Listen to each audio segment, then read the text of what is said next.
Hi, I'm Adim, and today I have a little treat for you that we will be continuing somewhat in the next video that we will release next week.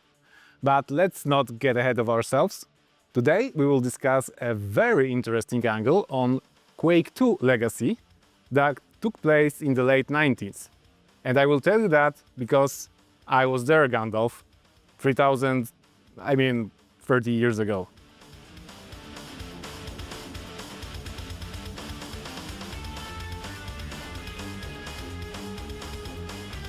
Quake II obviously had great music and great campaign mode back in the old days, but when it was first released, it was mostly about the multiplayer experience. This was a true deathmatch revolution, but to be honest, playing multiplayer on a 56K dial-up modem at your home was not really a comfortable nor cheap experience. The solution would be LAN parties and internet cafes, but what if you were still in your primary school and your mom would not let you go play all night with strangers? Your option then would be to play in school, during computer science classes, of course. But how do you play under your teacher's nose? Even if you managed to install the full game of the CD, pass it to your classmate, then pass it to another classmate and another. By the time you would see the game's lobby, the bell would ring announcing that the class has ended. And the next day, you would most likely discover that your Quake II copies were already deleted. So how would you go about this? Well, back in the old days, we would make our own homemade rips of the game. The rips would be so small that they would fit on a couple of floppies, like this one. And with floppies being cheap, all the multiplayer rascals in the science class could carry them in their pockets. And right now, I'm going to tell you how we would do it back in the day so that you can try creating your own Quake II Mini for science. For science!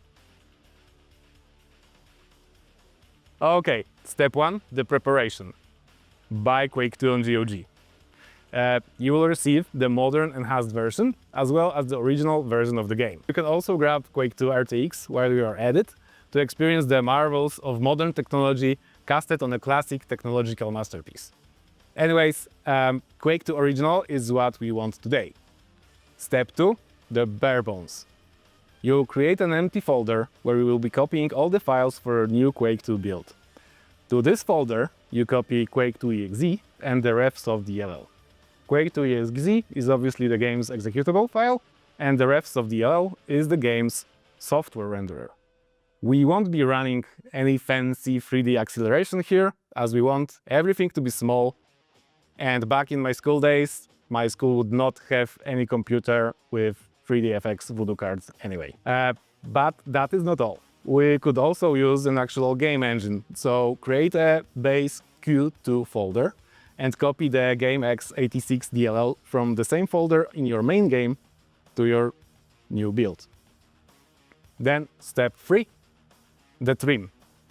What we want to do now is we want to make our Quake II copy slim. Get a tool that will allow you to unpack the pack files, like for example Packscape. Make yourself a work folder where you will be creating your own basic lean pack file.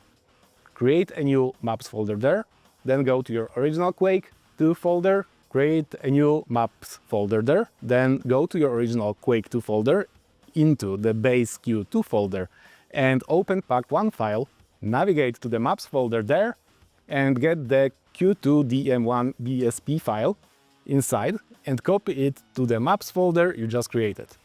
This is the one and most iconic deathmatch maps in Quake II, and it's called The Edge.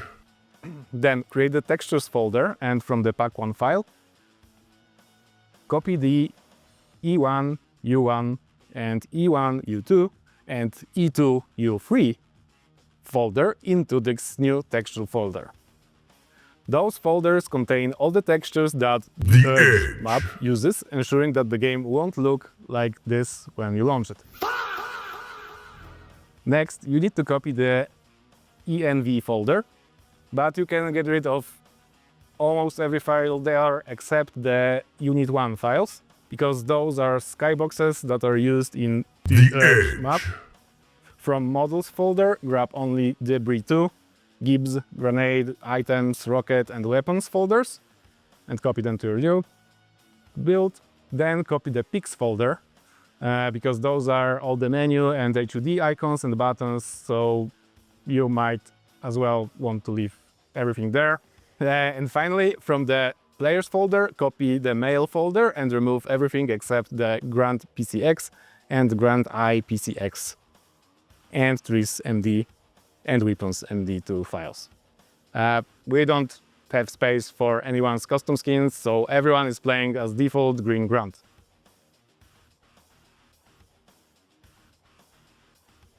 Step 4, baking the build. Now that you have your folder set up, go back to Packscape and create a new file within it. Drag your Slim folders there and save it as pack0.pack file. This is now your mini Quake II core file. Step 5, the setup. Copy the newly created pack0.pack file inside the base Q2 folder of your mini build. While inside the folder, create a new file that you will name autoexec.cfg file. This is how we will make our new Quake II build run, just how we want it. So inside this autoexec file, add 3 lines. Setvid ref soft. This one ensures that Quake II does not try to run any fancy 3D rendering at all time.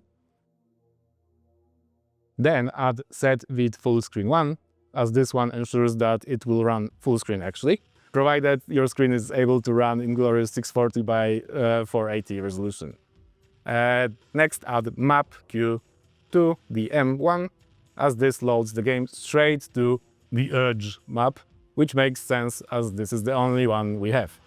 And then step 6, play the game. Those steps should be enough to get you a slim version of Quake II with only 1 map, 1 skin, and no sound or Sonic Mayhem playing in the background. You wouldn't want your teacher to hear you play the game now, would you? So, resulting build is not the cheapest one you can get. It should be about 14 to 20 megabytes, which would mean that you would need around 6 to 10 floppies to install it. You can obviously go much lower than that with getting rid of the menu elements, so you'll be doing everything in the console, swapping textures to maybe single colored blocks. If you try it, let us know in the comments on how low you are able to get in terms of game size while keeping it playable, of course. The record, I think, is 1 floppy. Let's get this thing working.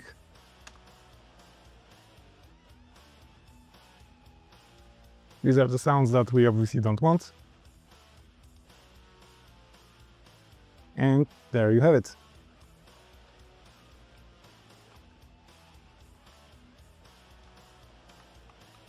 There is Quake without mouse controls working, so we will need to obviously set them, or you can play like we did back in the old days with, oh yeah, just the keyboard.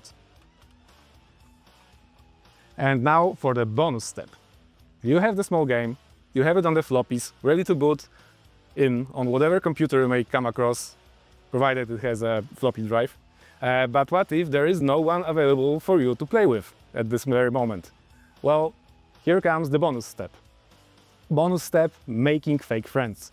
While Quake II did not offer computer opponents for the multiplayer mode, the GOG version of the game comes with a lot of cool bonuses, and amongst them is the Eraser bot. So copy the Eraser folder from your original Quake II copy to your mini Quake II build. Then create a shortcut for Quake II exe file, and then in the target field add +set game eraser, +set vid ref soft, and +map q to the M1. Then, when you launch the game in the console, type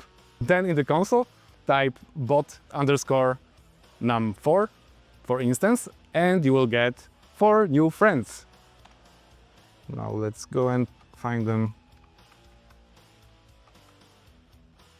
Oh, there he is.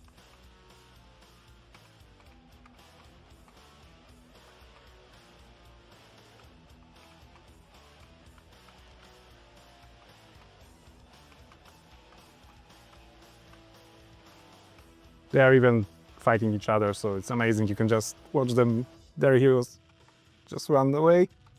Oh, and by the way, you can also trim the Razer bot, so that will be even more fun for you. So here it is, a small memory of how we would go about things just to be able to get some multiplayer action back in the good old days. I'm off to see if I can convince anyone here in the office for a side quest during work now that we have the mini Quake II up and running. See ya!